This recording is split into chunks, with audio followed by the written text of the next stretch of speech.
Hey guys, and welcome back to the channel. This is TheSketchMonkey here. This is the 2025 Ford Explorer. It's not just any Explorer though. This is the Explorer ST.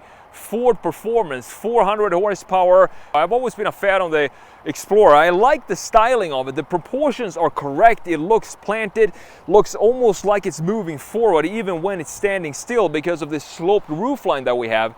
This being the 3-row version of the Explorer. We're going to have a look at the interior as well. But before we do that, let's talk about the design, this front end, the side, the rear, the interior, before we take this for a drive and see what this is all about out on the roads. Now, of course, this being the ST, we need to have a look at what's hiding under the hood here. This is a 3-liter EcoBoost V6 putting out 400 horsepower, 415 pound-feet of torque connected to a 10-speed automatic transmission. Love the automatic in this one. It's very fun, even though we have this huge package of a car. It's very fun to use the manual paddles in this car. I'm going to do that later in the video, of course. This one, though, is the rear-wheel drive version, which was a bit surprising to me when I first got this. I thought all Explorers were all-wheel drive, but that is a $2,000 option, and that is something I definitely want to have, specifically on a day like this. 0 to 60 takes about 5.3 seconds. Top speed 143 miles per hour. Fuel economy comes in at 18 city, 26 highway. And the price for this one is $54,260. And as I said, if you want the all-wheel drive, you're going to add $2,000 more for the purchase price. And we have the big, beautiful 21-inch wheels. So let's close this back down and let's talk about this design. It did get a refresh, I do believe, last year. And there are a couple of things here in the front end that I would like to change. I don't think the grille looks like it has a clean structure to it. And the reason for it is this line right here, how it goes down and outwards and then down before it goes inwards. I would want to have this have more of a design like we had in the pre-facelift, where we have much more of a much more solid bumper and the grille didn't reach out this far. I think the grille, for some reason in this case, just looks a little disproportionate to the rest of the graphics that goes on in the front end. Of course, we have full LED headlights with the indicator light up here as well, looking pretty beautiful, like the chamfer that we have underneath it as well. Blacked out Explorer badge on top of the hood. The hood design as well looks very beefy, muscular. We have this sort of, feels like it should be an intake up there or something, with these chamfers going in, dipping down in the hood like this, and then just two simple lines up top going in to the windshield. All the way down low, we have some fog lights with some functional air curtains here on the side. As you can see, great to see this being functional. And all the way down low at the front end, we have the opening for some more cooling. There's a huge opening in the grille here. I love to see that most of the grille is actually functional. You can see the opening stops right here. This is covered up. We have the ST badge here as well, in addition to the big Ford logo with the front-mounted camera. Let me know what you think about this. Do you prefer the pre-facelift version with a little bit smaller grille that I felt just suited the overall design better than what we have here with this massive grille? There are some changes, of course, in the rear end as well for the facelift version that we're going to look at in a minute. Now, coming around to the side view, there's not a lot of changes here for the 2025 model year compared to the pre-facelift, except for one massive change. That is the wheel design. I thought the old wheels for the ST were so cool with these, I don't remember how many spokes, maybe 7 or 8 spoke design. They were blacked out, simple spoke design. They just looked so good.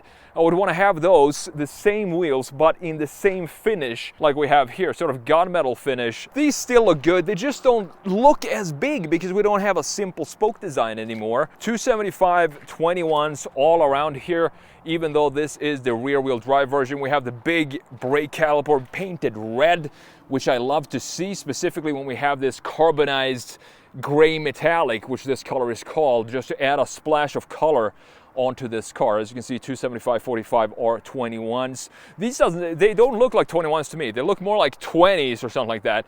That is the main reason why I want to go back to the old wheel design that we had for the ST, which to me made the ST so special. Love the shoulder line that we have here. because as you can see, it wraps around from the back and then goes all the way through the door handles straight in to the front fender where it fades out a little bit. We have some black cladding, of course, this being an SUV, even though I would love to see this being body color. I've seen some people with their Ford Explorer STs modify them and paint the black in the lower section and around the wheelhouses to match the body color, and it looks so good. It looks so much more upscale and so much more sporty than what we have here, even though it kind of melts into this carbonized gray metallic. This is a very specific C-pillar for the Explorer as well. This big shark fin going up here. I love the chamfer that we have going around, and also this rear quarter just looks nice. It has this, as I said, forward leaning motion thanks to the treatment back here, and also the shoulder line that dips down. It looks like it's moving forward even when it's standing still. It's overall a beautiful design.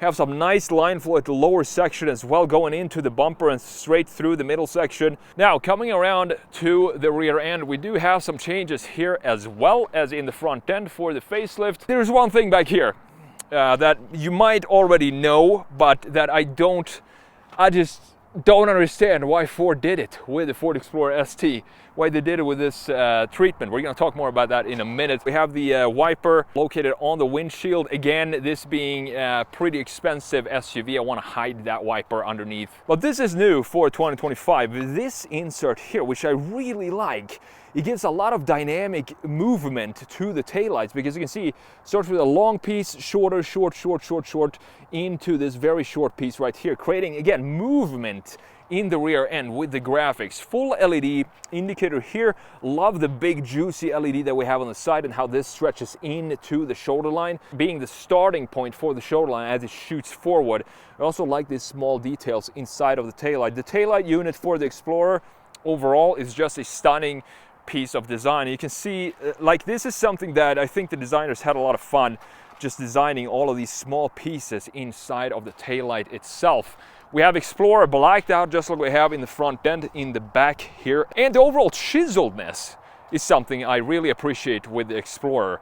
We have this treatment, sort of European style, for how the bumper is integrated, this waterfall design from the taillight going all the way down here, creating this very sharp line that then continues again into the side view. Now, this is what I don't understand. Have a look at the tailpipes. They look so good. Quad, I wouldn't call this bazooka tailpipes. They're not big enough, but it looks very sporty. But if we go up close here, check this out. Ford, what are you doing? You just covered, they're covered up right here. So the exhaust doesn't shoot out this way. Instead, they're carved out right here on the bottom.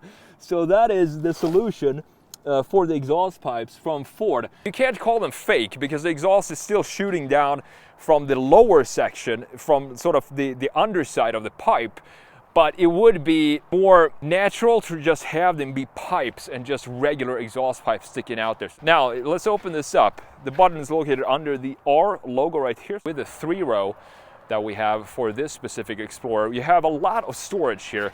14 speaker Bang & Olufsen system. We have one speaker back here as well. More storage underneath here and also on the sides with the covers. Beautiful. We have these buttons to fold down the rear seats here, and I love that because all you got to do is just press this button right here and you can see how they just fold down easily like that. You don't have to do any manual labor whatsoever. Perfect solution in my opinion. When they're folded down, you can see just how much storage space you have. If you want to, you can fold them up separately as well, so you can use the right button to fold down the right side and the left button to fold down the left side, of course. It looks like you have pretty decent amount of space here. A couple of cup holders. You even have a couple of USB-Cs. So overall, I think this solution is pretty good because we have 2 seats, as you can see, in the middle section. We don't have a bench seat right there, adding a bit more sportiness to this and also more comfort for all the passengers in the interior of the Explorer. So let's close this back down and let's have a look at the new interior for the 2025 Ford Explorer ST. Now, I really like the interior of the Explorer because proportionally it just feels right. I also forgot to mention one cool little thing here in the front windshield, on the lower section of the windshield. Look at this, how tight this is. It just looks beautiful. the 14 speaker Bang & Olufsen sound system. You have the memory seats here, 3 different memories for the seat position and unlock and lock. Mirror controls located up top with the window controls down low. Beautiful trim with the different materials that we have. We have some more storage at the lower section, and this orange ST stitching that we have going all around this car. We also have some different texture up here. Again, stitching coming back, leather wrapped of course. Proper door handle. Ford performance when you step in. I love to see that. It makes it feel a little bit more special. Power assisted, power adjustment for the seats. Of course, the seats are heated and ventilated as well. You have ST in the back looking beautiful. We have a 13.2 inch gauge infotainment screen and a 12.3 inch typical Ford for these days. Gauge cluster, I totally don't mind this. And this is what I've been saying so many times before. As you can see, it's completely digital, but it does have a nice, beautiful housing to it. It feels well integrated in the overall design of the car. That is all I'm asking for when it comes to gauge clusters. I do think the infotainment screen being 13.2 inches, it doesn't feel maybe a little oversized. I'm not sure, but it does feel like in this type of big of an SUV, 13.2 is not really too big. It feels decently integrated here. Bang & Olufsen speaker coming back on top of the dash. This integration of a speaker is very cool. You can see it on this side here too. Now going into the infotainment screen here, we have a bunch of different settings for the safety settings, the seat settings, and this of course also comes with wireless Apple CarPlay and Android Auto. This is for the lumbar support. I can feel it working right now. You can see the different areas that you're adjusting with this system here. Pretty cool. You have massage as well. If you want to go into that, we can do a lower rolling, full recovery. So moving back here, let's check out hill descent control. You have that as well. Ambient lighting for the interior. Let's see if we can click that and turn that on and change the different colors here for the interior. Wrapping around the entire dash, you can see where you have the ambient lighting here on this screen. Beautifully done. Let's go back and check out the vehicle status, for example, tire pressure, oil life. You have all this information available to you. And again, just cars these days just becoming more like cell phones with all of these apps that we have here. We have the native map taking up just half of the screen, which is totally fine. I would personally just always use, as you know, Apple CarPlay with this system. Down here is, unfortunately, we don't have any sort of physical buttons for the climate control settings anymore. Instead, they're all located down here for the temperature. If you click this one, you're gonna get the heated and ventilated seats in 3 different levels. You also have the heated steering wheel button up top, or if you want to have the automatic setting for the seat temp, you can press that as well. Fan speed, we have where you want the air to blow out from. Look at these animations here. Looks pretty cool to me. You can see exactly where the air is going to blow out from. It's very easy to figure out this system. And if it's one thing that, you know, this type of integration with all these pixels is creating, it's a lot more jobs for UX designers and software designers instead of just interior designers, because I think they are doing a lot of the work now when it comes to all these graphics and stuff that we have going on in modern cars. Start button located right next to the steering wheel where you expect it to be. We have a couple of vents and all these buttons for the safety controls. For example, automatic shut off for the engine, turn that off. Parking assist or parking chimes, you can turn that off. Hazard camera button, traction control on and off, and auto hold. We have the wireless charging pad here. Look at this bay. This is a beautiful interior design feature with this little shelf that sticks out right here, in addition to this red ST trim that we have. It just looks beautiful, rubberized. You can have 2 phones here. Only one side has the charging pad though. Volume knob here as well. I forgot to mention that. Then we have more storage down here. So if you open this lid up, you can see that we have some connectivity in here. A couple of USBs, a regular USB, USB-C, and a 12 volt, in addition to a you know, pretty decent sized storage space down there. Cup holders here. Looking at the key, ST on the back. I love to see that when manufacturers make the keys for a specific trim level a little bit more special by just adding the trim, the logo on the back here. We have unlock, lock, remote start, open the trunk, and panic button at the very bottom. Drive selector here, park, reverse, neutral, drive, and if you press this button in the middle, it's going to go into manual mode. we can pop it into reverse, and this is the reverse camera. It's very high resolution, 360 camera on the side. You have a bunch of different camera views here. You can have it the parking sensor view or a much more widescreen view. I like to keep it in just a standard setting like this. The resolution is decent. It's a little grainy right now because there's a lot of snow on the camera. So let's pop it back in to park here, and let's check out the drive modes. You have a bunch of different drive modes, and what I love about this, again, the software engineers and the UX designers comes back here, does a great job with the animation. So we do have trail. I want to show you all the animations here. Slippery, we have some water drops dropping down there, showing you just how slippery it can get. Normal, city, landscape for the animation. Then we have eco, probably gonna be some green, flowery things, leaf things. Sport, we gotta have some red when it comes to sport. Some red, I don't know, mechanical pieces there, and then you have tow haul with some gears and stuff coming on. Beautiful animations. I'm gonna keep it in sport, of course, this being an ST for when we take this for a drive later on. Nice armrest, not the softest armrest I've ever felt, but it's decent enough. It's not too uncomfortable. A little bit more storage down here as well.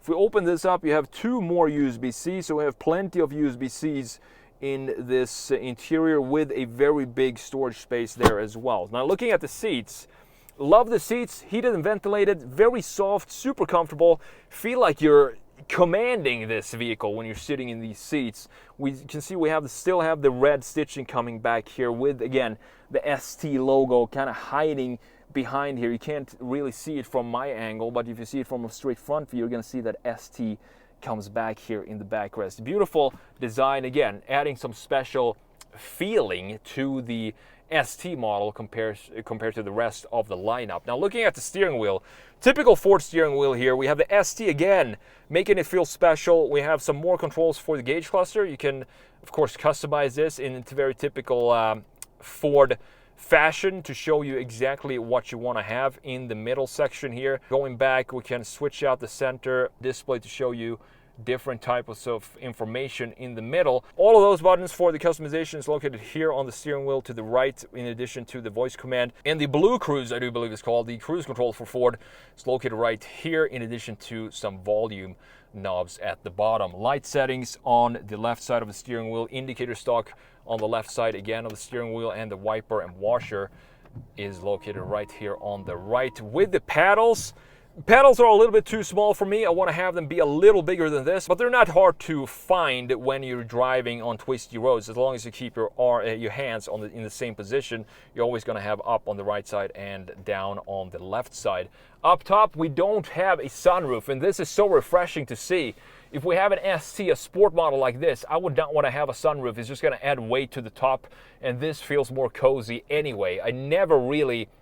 any car I get, I would never want to have sunroofs. I'm just not a fan of sunroofs at all. A couple of LEDs down here, garage opener settings or buttons up top. Bit of a shade for the passengers. If you want more shade, you can add this piece up here, just fold it up from the lower section of the window. Same type of trim that we have in the front end. Window controls up and down, a bit more storage down low. Love that the stitching is coming back in the rear as well. So let's step in here. You have a sort of a decent sized footrest on the side.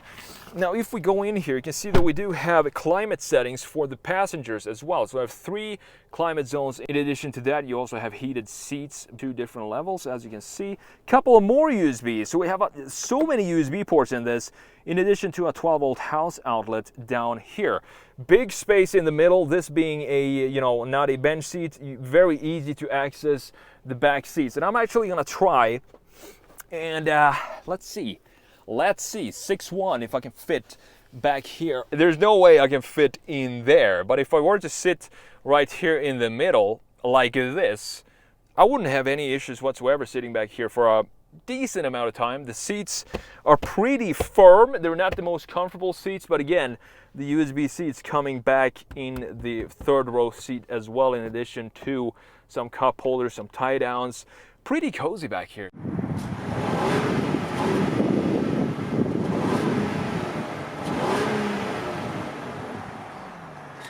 Put it into manual here.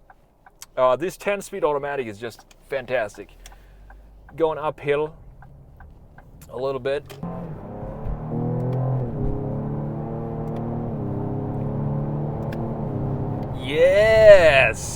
Ford! Ford does performance vehicles really, really well. I mean, this is a big SUV. It's still a very fun car to drive, and when you have this design of it, even though, as I said, the front end to me, the old one was just much more beautiful looking in the front end with the smaller grille, the more traditional looking grille in the front and the bigger bumper. This feels a little too big, the grille in the front end. But I mean, the driving characteristics for this is fantastic. 400 horsepower. Feels like you have definitely enough power throughout the rev range. Doesn't matter really where you are, even though it's a turbo 3-liter V6 under the hood. Still has power throughout the entire range, which is pretty typical for modern turbo cars to have that. You don't really have any sort of turbo-like whatsoever. Brakes are great as well. This thing really goes, and it feels so energetic. It just feels alive, this engine. When you're stepping on it, it feels like it just wants to play along with you and have fun. You can hear it in the noise. Hopefully you can hear it in the noise. It's just happy to rev. I love to see that specifically in a package like this where you have a big SUV. The shifts are fantastic. I mean, they're very, very quick. I wish there was a little bit more a better feel in the pedals, because they feel very cheap, these pedals. It's just a simple click noise that doesn't have that satisfaction to it that I would want to see in this car. More of a heavy click is something that I would like to have with these pedals right here.